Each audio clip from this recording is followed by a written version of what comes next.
Welcome back to the Roots Podcast. I'm Max Moore, joined by my co-host Tyler Lingle, and today we are joined with Ryan Boyd.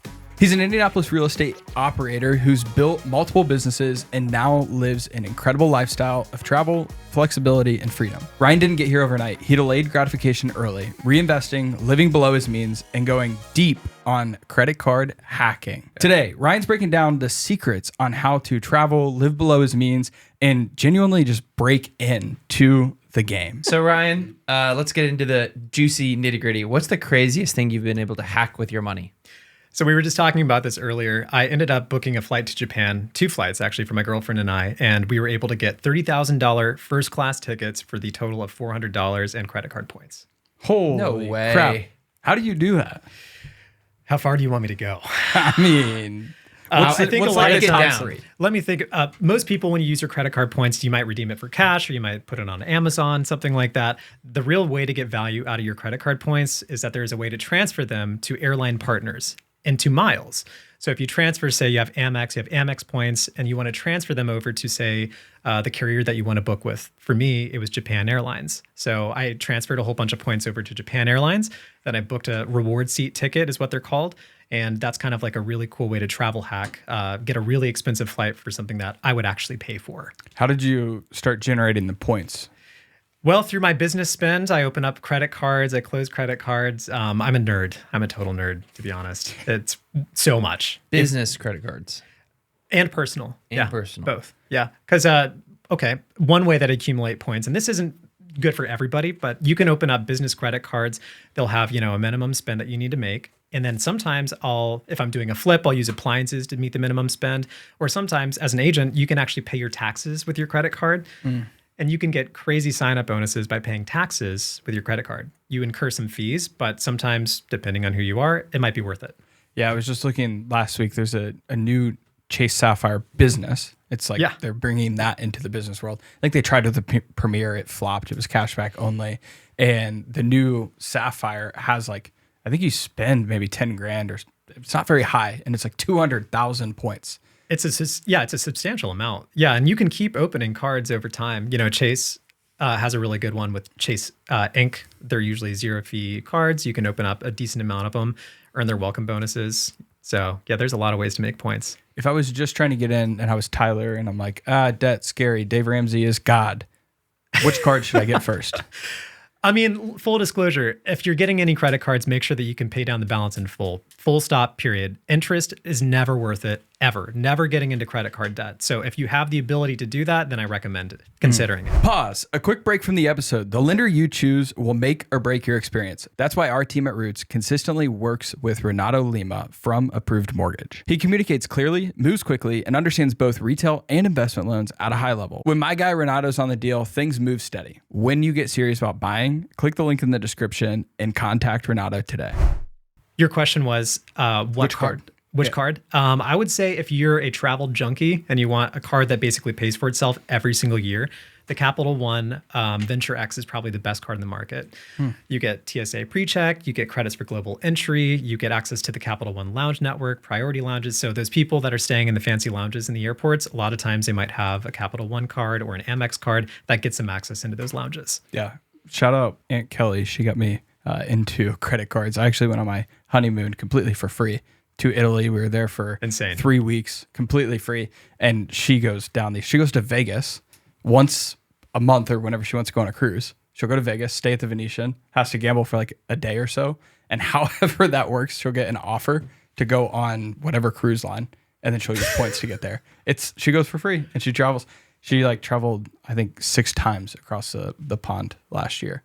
That's wild. I've never heard Guys, of that. I'm sitting here like you guys are speaking Spanish. I am so lost on how to even do this. It seems like a whole other business you have to run, just like all these random accounts. And it's a full-on hobby. This, $700 spend, then you get here. How do you keep track of it all and maintain your sanity? The desire to travel, it drives me. It's something that I really value. I find important and something that I grew up doing. And so that's kind of the main drive for me. How many countries have you visited? Off the top of my head, I don't know if I can count, but it's probably 25 or somewhere around there. And it's been all fueled through credit points? A lot of it. Yeah. A lot of times. How do you run, you're a realtor, You have offers coming in on properties. You have buyers that need to see homes. You're a contractor. You have deadlines. How do you run those businesses when you're traveling every so often? Well, what I call it is a change of office environment. I'm still working. I'll take calls at 1 a.m. I took a call when I was on my last trip at 3 a.m. It's still a business to run at the end of the day. And so it's kind of fun for me because I can still do my work, but enjoy it in a different scenery, different environment. How does your partner feel about you doing that? Yeah, I mean, it's not overwhelming, but yeah, sometimes it can be annoying. I mean, it's sales, what can you say? Right. And I think if the expectations are there, it can work. Setting expectations is She's huge. probably happy you're even able to go. I would hope so. Let's hope. What are some other creative ways that you've been able to just like maximize money? What are some other secrets? In general, or are we still talking about credit card points? Just in general. In general, I think a high yield savings account is a really big value add. I think if you're an investor and you want to have money set aside for different rental properties, I call it like an escrow account, a rainy day fund, if you will.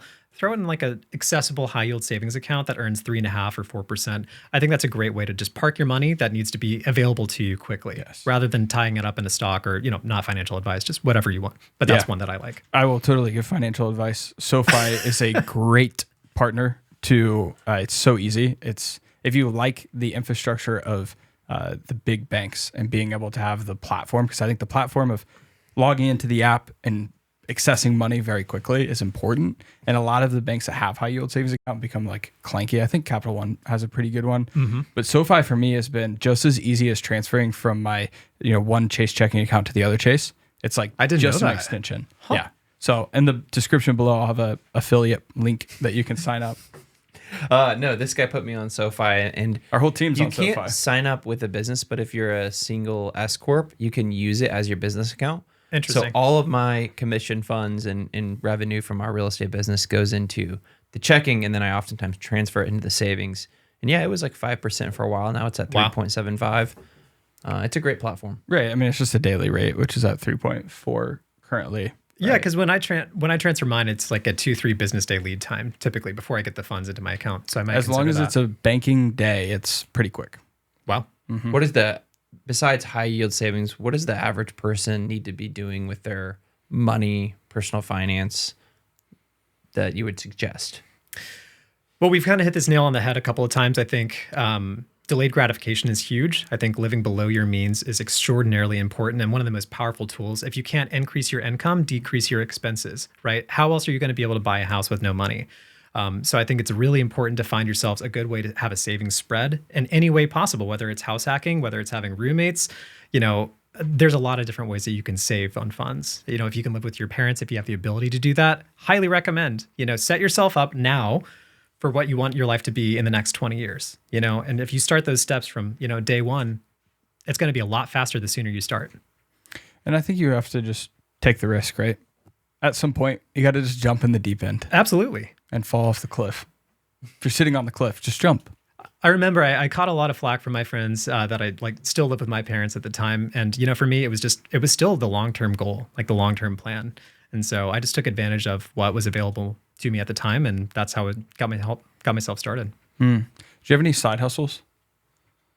Oh man, so I was in the music industry, and I started a DJ business for weddings, that was the worst business I've ever done. Never again. It was some of the craziest experiences. I don't know if you want to talk about this. So the very first wedding that I did was at Laurel Hall, which is extremely nice. So nice. Amazing. They had Wolfgang Puck catered. It was like a fancy, ritzy wedding. And I'm like, oh my gosh, this is my first wedding. And anyways, I get a call 2 days before the wedding happens, and it's the bride, and she's crying, and she says, the groomsman's best man died at the bachelor party. What?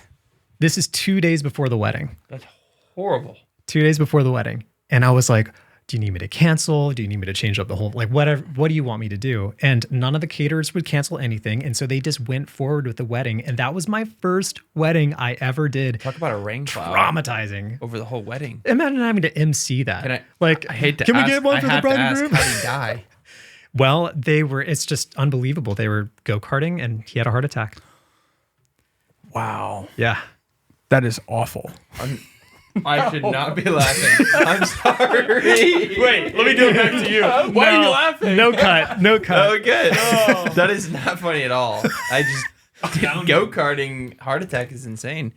You're just having fun with your buds and then boom. Single-handedly the most awkward, traumatizing wedding. How in the world do you MC a wedding? Is it your first one? You have no playbook. How did you approach that?